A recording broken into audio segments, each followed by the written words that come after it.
All right, you guys, who wants to make homemade Reese's peanut butter cups? Let's do this.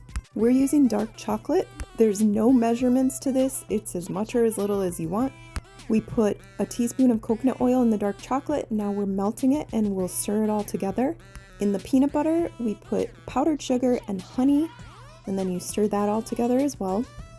You could definitely melt the chocolate and the coconut oil in the microwave. We decided to add a splash of vanilla as well, just to give it a little bit more flavor.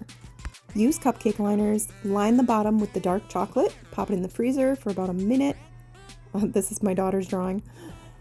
And then once it's hard, we're gonna put the peanut butter in, and then you're gonna drizzle the rest of the dark chocolate or regular milk chocolate over the top, and then pop it back in the freezer for about 8 minutes, and you got Reese's peanut butter cups